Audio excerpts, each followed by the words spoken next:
pertarungan akhirnya dimenangkan oleh Kizaru dan berhasil merebut robot pasifista. Lalu terungkap jika Lucci mengkhianati kru topi jerami. Lucci yang sudah diselamatkan justru menyerang Dr. Vegapunk. Namun Stussy berhasil menahan serangan tersebut.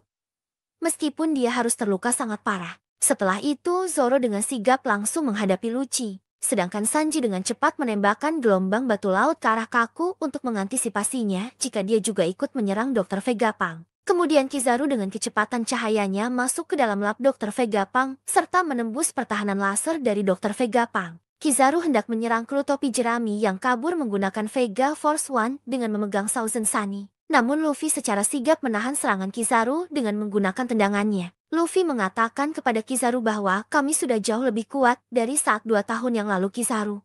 Sebelumnya kita diperlihatkan dengan kilas balik pertarungan yang terjadi di Marijoa antara Bartolomeo Kuma melawan Akainu. Kuma yang kali itu menyerang membabi buta sadar akan satu hal jika dirinya tidak akan mungkin bisa mengalahkan Admiral Marinir sendirian. Oleh karena itu Kuma kemudian memilih untuk melarikan diri. Setelah itu muncul pula kilas balik 2 tahun yang lalu di mana waktu itu Akainu sedang menangkap Bonnie. Bonnie seolah tak percaya dengan semua perkataan Akainu yang mengatakan jika Kuma, ayah Bonnie secara sadar menyerahkan dirinya untuk dijadikan sebagai percobaan Dr. Vegapunk dan kemudian menjadi senjata tempur. Tentu saja Bonnie tidak mempercayai hal itu dan menyebutkan jika mereka telah berbohong mengenai hal tersebut. Sementara itu, cerita kemudian kembali melanjutkan tentang pertarungan yang terjadi di Pulau Egghead antara Luffy melawan Kizaru. Di sini, Luffy berubah menjadi Snake Man untuk melawan Kizaru. Meskipun telah mengeluarkan banyak upaya, ternyata Luffy masih belum bisa mengalahkan Kizaru. Kizaru malah berhasil memukul Luffy hingga dirinya terbang menyebabkan robot Vega Force One menjadi hancur.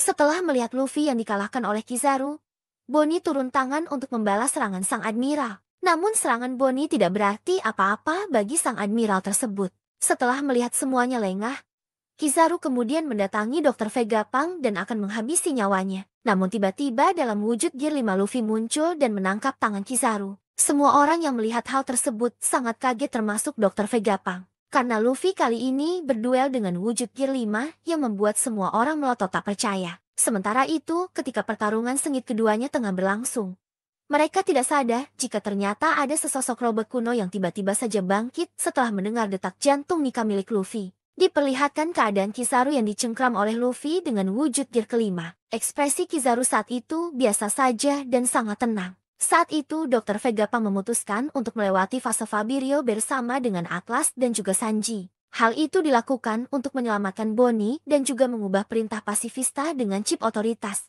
Dalam misinya Vegapunk menggunakan kendaraannya yakni Vega Tank. Dia kemudian mengacu kepada Bonnie sebagai anak kecil. Dia berbicara seolah-olah Bonnie masih anak kecil. Sementara itu, Usopp, Nami, dan juga Addison tetap berada di ruang kendali. Kemudian yang lainnya ikut menjalankan tugas masing-masing, di mana Jinbe membawa semua barang-barang milik Dr. Vegapunk, lalu membawanya ke belakang pulau. Di sisi lain, Lilith menggunakan Frankie Shogun untuk membawa Thousand Sunny ke tempat yang sedang dituju oleh Jinbe. Beralih ke fase Fabirio, di sana Bonnie sedang berperang dengan angkatan laut. Sentomaru kemudian mencoba menyelamatkan Bonnie ketika dirinya terjatuh, dan setelah dia menabrak penghalang Egghead yang menyebabkan dirinya kemudian pingsan. Di sisi lain, Zoro sedang bertarung melawan Lucci. Di sini terjadi perdebatan hebat di mana Zoro mengatakan jika kekuatan kalian tidak akan bisa melawan sang kapten bajak laut topi jerami. Lucci mengatakan jika dirinya lah yang akan menghabisi Luffy dengan kekuatannya sendiri. Kembali kepada pertarungan antara Luffy dengan Kizaru.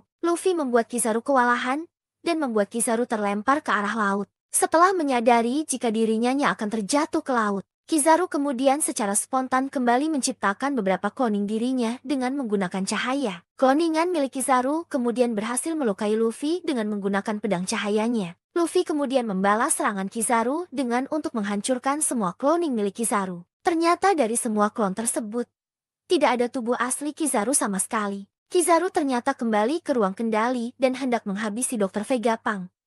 Namun ternyata Vegapunk sudah pergi dari sana. Kizaru tahu jika Vegapunk ada di Vega Tank. Dia kemudian akan menyerangnya dengan cahaya miliknya. Luffy yang mengikuti Vega Tank kemudian mengambil cahaya milik Kizaru tersebut lalu membaginya ke segala arah. Sementara itu, Vega Tank akhirnya tiba dengan selamat di fase Fabirio. Lalu Atlas mengesampingkan perintah Kizaru kepada para pasifista. Sementara itu, Saron sedang menatap dengan tatapan yang sangat mengancam. Kemudian semua pasifista mematuhi perintah Atlas dan kemudian menyerang marinir. Bonnie juga sedang melawan marinir. Bonnie kemudian menembakkan pistol ke arah marinir, sehingga membuat mereka kemudian berhalusinasi dengan kematian mereka masing-masing. Bonnie kemudian kembali melanjutkan pertarungan epiknya dengan melawan dua wakil laksamana sekaligus. Dia berhadapan dengan seorang pria berdagu panjang, dan yang satunya lagi adalah seorang wanita tua pemakan buah iblis Nori-Nori Nomi.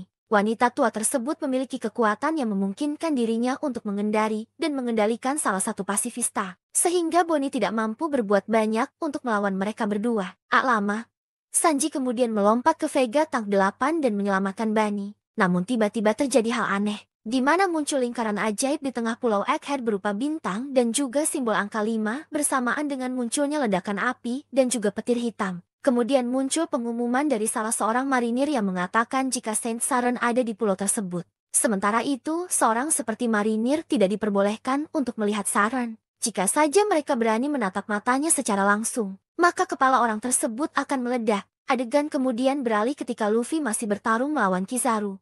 Mereka tampak terengah-engah. Kizaru sempat mengatakan jika dirinya tidak bisa terus berjuang atau tidak bisa menyelesaikan misinya. Dengan secepat kilat Kizaru kemudian menyerang Vegapunk. Meski tembakan lasernya meleset, namun dia berhasil menghancurkan jalan awal yang membuat Vega Tank 8 kemudian langsung jatuh ke tanah. Lalu tiba-tiba saja muncul suara Saren di seluruh penjuru pulau Egghead. Saren kemudian mengatakan suatu hal, yaitu pasifista hentikan. Terdengar seperti suara nada mengancam. Semua orang kuat yang berada di pulau tersebut kemudian merasakan aura yang sangat tak biasa. Namun pertarungan antara Luffy dan juga Kizaru masih berlanjut.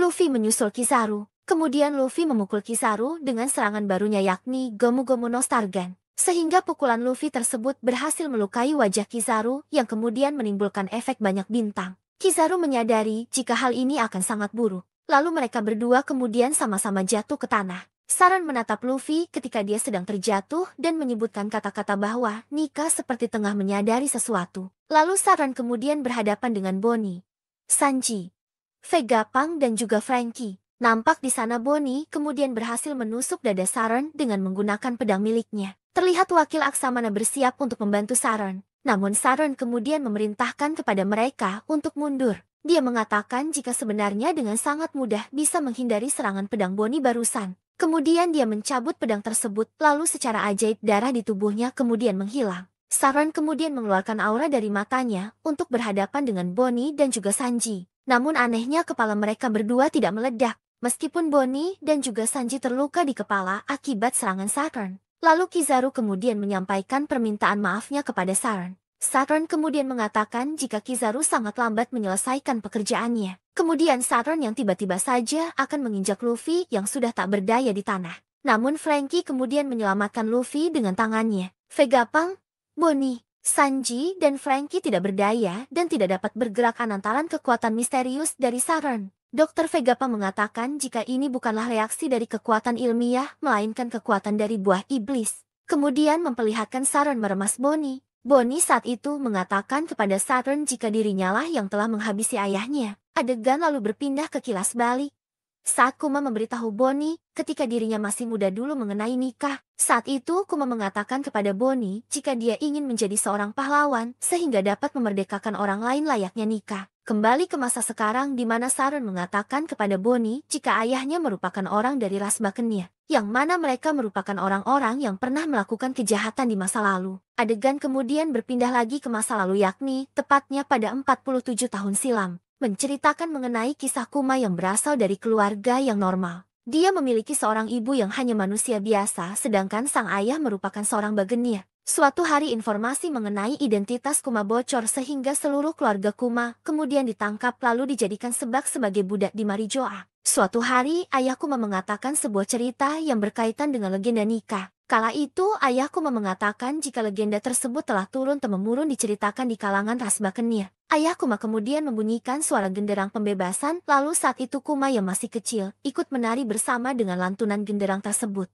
Hingga tiba-tiba saja ayah Kuma ditembak di bagian kepalanya oleh Tenryubito lantaran dianggap menimbulkan kebisingan. Kembali lagi adegan beralih kepada 38 tahun yang lalu. Tenryubito menjelaskan jika setiap 3 tahun sekali para Tenryubito akan turun ke Marijoa. Di sana, mereka akan mengadakan suatu permainan yang sangat kejam yakni berburu manusia. Mereka melakukan permainan tersebut di pulau yang tidak memiliki pemerintahan. Para Tenryubito melepaskan para budak-budak mereka yang bermasalah, kemudian mereka memusnahkan budak-budak tersebut bersama dengan penduduk asli pulau tersebut. Setelah itu, pemerintah dunia akan mengklaim pulau tersebut sebagai miliknya setelah memusnahkan para penduduk di sana. Tahun ini, tempat yang akan dijadikan sebagai permainan mereka adalah God Valley yang letaknya berada di West Blue. Raja God Valley mencoba untuk menghentikan hal tersebut. Namun dia dihabisi nyawanya oleh Saint Vigarland Garling. Saat itu, pertandingan dimulai, di mana para Tenryubito berharap jika pertandingan tersebut dimenangkan oleh Garling yang kala itu terlihat tampan dan banyak disukai oleh para Tenryubito. Adegan kemudian beralih di mana seseorang mengatakan kepada Saturn jika mereka telah berhasil menangkap seseorang yang kabur yang merupakan anak suku Bagennya. Dilihatkan Kuma diseret ke lapangan oleh budak lainnya. Budak-budak itu sangat takut jika Kuma kabur karena hal itu dapat membahayakan para budak lainnya. Ketika sedang menyeret tubuh Kuma kecil, tiba-tiba saja muncul 2 orang budak lainnya dari atas bukit yakni Emporio Ivankov dan juga Ginny. Ivankov menyebutkan jika bocah tersebut adalah hadiah untuk tahun ini yang berasal dari suku Bakennya. Lalu Ginny mengatakan jika kakaknya juga sangat besar, tetapi hanya di bagian kepalanya saja. Orang yang dimaksud Ginny adalah Ivankov. Sedangkan Ivankov tak menggubris omongan Ginny tersebut. Kemudian Ivanov mengatakan kepada Kuma jika dirinya lebih memilih untuk hidup. Lalu dia kemudian bertanya kepada Kuma tentang bagaimana dengan dirinya. Apakah Kuma memilih untuk hidup juga sama dengan dirinya?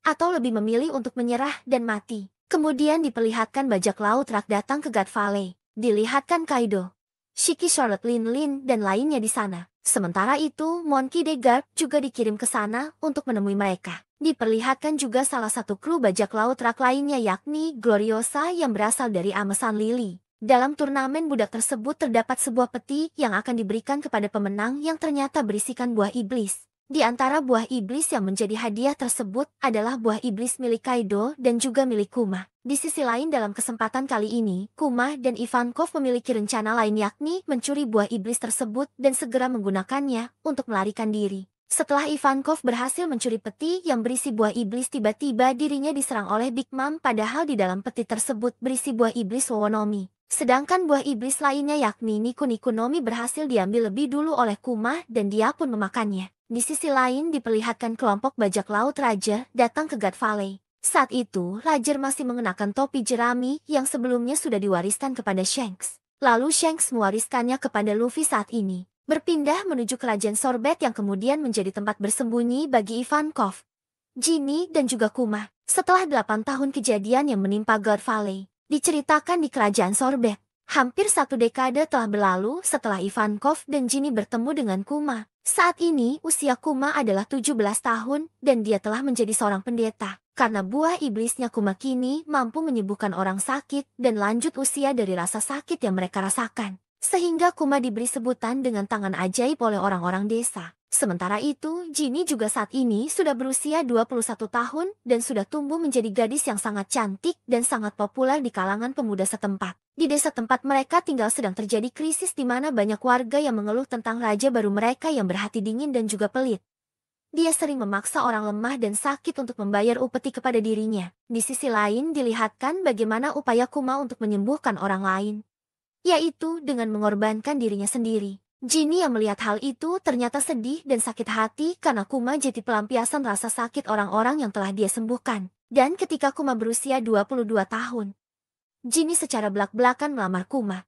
Namun Kuma menolak lamaran tersebut. Kuma tak ingin kejadian yang sama di masa lalunya membuat Ginny sengsara karena menikah dengan ras yang benci pemerintah dunia. Kuma kemudian mengubah topik pembicaraannya, yaitu bercerita tentang Dragon dan pasukan kebebasannya. Dalam percakapan tersebut Kuma menyampaikan bagaimana Dragon yang sangat dia kagumi adalah seorang yang berani yang memiliki rasa keadilan. Oleh karena itu, Kuma ingin menjadi seperti Dragon dan berlayar di lautan luas untuk menyelamatkan banyak orang. Di sisi lain, Kuma menemukan tentara raja menculik rakyatnya yang mengklaim jika mereka bisa menggunakan rakyat tersebut dengan sesuka hati karena undang-undang yang berlaku di sana. Undang-undang tersebut adalah membagi kerajaan menjadi 2 bagian, yaitu membuang tanah selatan yang terabaikan di mana para orang tua dan juga miskin tinggal di sana. Sedangkan wilayah utara sangat makmur. Selanjutnya Kuma dan Jinny akhirnya dipenjara karena protes dengan kebijakan tersebut. Namun tanpa diduga tentara kebebasan revolusioner membebaskan mereka. Pasukan tersebut dipimpin oleh Dragon dan Ivankov yang kemudian meminta mereka untuk bergabung dan mengubah dunia. Akhirnya Kuma dan Jinny setuju untuk bergabung dengan mereka. Namun Dragon menyadari jika mereka kekurangan sumber daya dan dana yang diperlukan yang kemudian membuat Kuma pada akhirnya kembali merawat gerejanya yang terletak di Tanah Selatan. Setelah bertahun-tahun Jinny berhasil naik pangkat menjadi anggota Angkatan Darat di pasukan revolusioner. Dia sangat bersemangat untuk bergabung dengan pasukan Kuma keesokan harinya dalam misi yang sangat penting. Namun sayang markas tentara revolusioner mendapatkan informasi jika Jinny telah diculik. Hal ini kemudian membuat Dragon dan seluruh pasukan revolusioner khawatir dan bertanya-tanya mengenai siapa musuh mereka kali ini. Mereka akhirnya harus terus melakukan rencana tanpa adanya salah satu pemimpin kunci mereka yaitu Jinny. Jinny diculik dan akan dijadikan istri oleh Tenryubito. Seluruh pasukan tentara revolusioner yang bersama dengan Jinny juga sudah dimusnahkan dalam serangan mendadak pemerintah dunia. Pasukan revolusi dan juga Kuma kemudian menjadi semakin ganas dalam pertempuran setelah mengetahui kabar tersebut.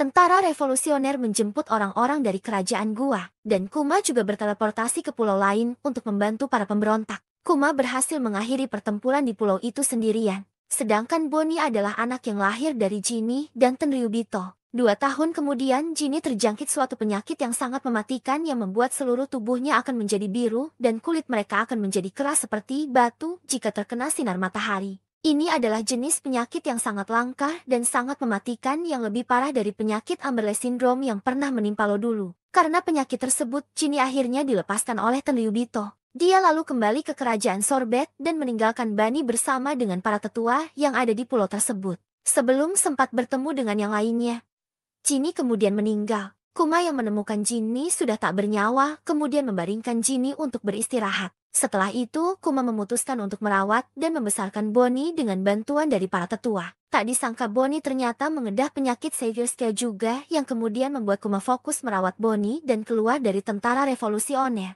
Kuma tinggal bersama dengan Bonnie dalam sebuah gereja. Di sana, Kuma banyak memberikan Bonnie buku-buku tentang berbagai pulau agar Bonnie bisa membacanya. Dia sangat menghindari cahaya alami untuk kesehatan Bonnie agar tidak terjadi hal yang sama seperti Jinny. Namun Kuma harus mengetahui hal yang sangat menyakitkan ketika seorang dokter mengatakan kepadanya jika Bonnie akan mati saat menginjak usia 10 tahun. Bonnie mendengar percakapan tersebut namun dia salah paham dengan percakapan tersebut. Dia malah mengira jika dirinya akan sembuh ketika berusia 10 tahun. Sementara Kuma yang melihat kebahagiaan Bonnie tersebut tidak mampu untuk menyampaikan yang sesungguhnya kepada Bani. Sementara itu mantan Raja Sorbet kembali ke kerajaan Sorbet lalu menghabisi warga yang ada di sana. Dan warga di sana kemudian berbondong-bondong untuk meminta bantuan Kuma. Raja Bekori mendengar berita mengenai apa yang dilakukan oleh kerajaan Gua di sana yakni membakar Great Terminal. Sehingga dia kemudian melakukan hal yang sama di kerajaan Sorbet dengan membakar desa-desa dan juga menembak orang-orang yang melakukan protes.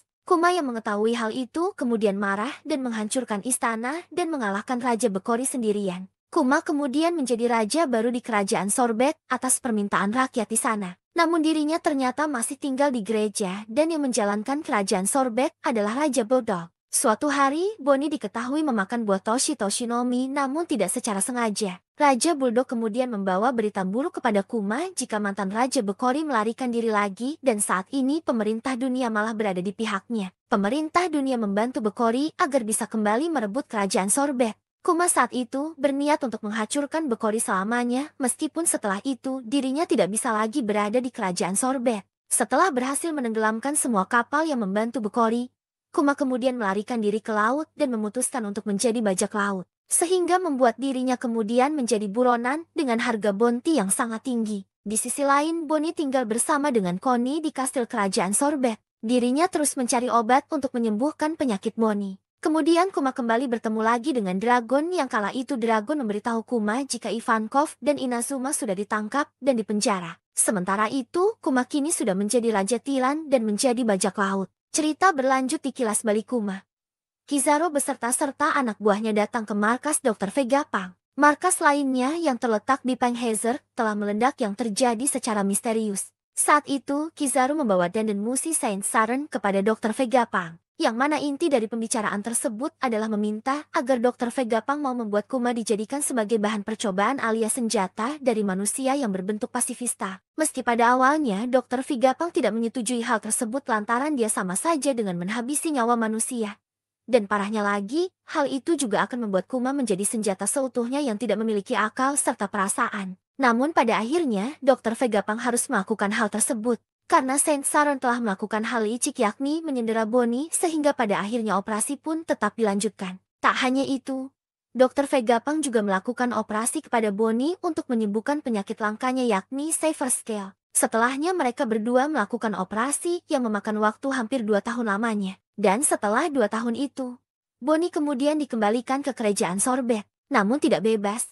Karena dirinya selalu diawasi oleh utusan pemerintah dunia tanpa sepengetahuannya. Dan Kuma juga kembali ke sana namun dirinya hanya sebentar. Karena dia hanya mengantar Bonnie untuk dititipkan kepada orang-orang kepercayaannya. Kuma berjanji kepada Bonnie akan kembali menemuinya setidaknya setahun kemudian. Namun di sini Kuma sangat sadar jika hal itu tidak akan mungkin bisa terjadi. Karena setelah ini dirinya pasti akan melupakan segalanya dan menjadi senjata bagi pemerintah dunia. Bonnie yang masih kecil tidak tahu mengenai hal itu. Dirinya hanya mempercayai janji ayahnya tersebut. Setelah itu Kuma pun kembali. Di sini dia pada akhirnya bergabung menjadi anggota Shichibukai yang sempat membuat Shichibukai lainnya terkejut dengan kedatangan Kuma kali ini. Kuma kemudian menuliskan surat kepada Bonnie dan mengatakan keadaan Kuma yang saat ini masih berlayar dan dalam keadaan baik-baik saja. Setelah itu, Kuma mengirimkan surat tersebut dengan sangat hati-hati. Kemudian Kuma tinggal di desa Lufia itu berada di desa Fuchsia. Cerita berlanjut dengan memperlihatkan kampung halaman Luffy pada 3 tahun yang lalu di Gunung Kolubo kerajaan Goa East Blue. Saat itu, Kuma tengah memperhatikan ada seorang anak kecil tengah berlatih dan meneriakkan kata Gomomo X. Dia juga telah menghancurkan batu berukuran besar yang membuat harimau dan buaya yang sedang berlatih dengannya menjadi ketakutan. Saat itu, Kuma teringat obrolannya dengan dragon di kapal. Kuma beranggapan jika dragon sangat mengenal pulau itu. Kuma mengatakan kepada dragon jika dirinya pernah bertemu dengan seorang anak muda di desa tersebut. Namun tiba-tiba dragon menghentikan ucapan Kuma dan mengatakan jika anak adalah titik kelemahan orang tua mereka. Kuma sangat terkejut mendengar hal itu dari dragon. Dia pun kemudian meminta maaf kepada dragon serta berusaha untuk melupakan apa saja yang pernah dia lihat. Kembali lagi ke bagian ketika Kuma masih terus mengawasi latihan Luffy. Saat itu, Luffy berusia 16 tahun. Saat sedang asyik mengamati Luffy, tiba-tiba saja ada panggilan yang kemudian membuat Kuma tiba-tiba saja menghilang dengan cepat. Luffy saat itu juga sadar jika ada seseorang yang mengamati latihannya dan berniat untuk mengalahkannya. Ternyata saat itu Kuma mendapatkan panggilan dari pemerintah yang memerintahkan Kuma untuk menghajar bajak laut yang telah menjarah kapal milik pedagang. Kuma lalu melaksanakan tugas tersebut dengan sangat cepat dan mudah. Setelah itu dirinya menuliskan surat untuk Bonnie dan mengatakan jika dunia luar sangatlah indah dan juga dia sangat ingin melihat wajah Bonnie. Dan Bonnie juga merindukan ayahnya setiap hari. Sehingga dia selalu menunggu kiriman surat dari Kuma di kerajaan Sorbet. Ternyata setiap surat yang dikirim oleh Kuma dibaca oleh Alpha yang merawat Bunny. Alpha selalu membaca surat-surat tersebut dan merasa sangat sedih sehingga dia kemudian menyobek surat-surat itu. Lalu Alpha masuk ke dalam kamar Bonnie dan menyuruhnya untuk meminum obat. Meskipun sangat pahit, Bonnie tetap harus meminumnya karena obat tersebut sangat manjur. Padahal yang diminum Bonnie itu bukanlah obat, namun placebo atau obat kosong rasa jeruk. Cerita kemudian berpindah ke laboratorium dari Egghead. Saat itu, kepala Vegapunk sudah tidak besar lagi karena dia telah memotongnya dan menanamkan apel separuh di atasnya. Saat itu, Vegapunk juga telah selesai membuat kloningan Stussy yang nantinya akan menjadi anggota CP0. Dia kemudian melakukan proses selanjutnya kepada Kuma, yaitu memulai proses penghilangan sifat manusia pada otak Kuma saat itu.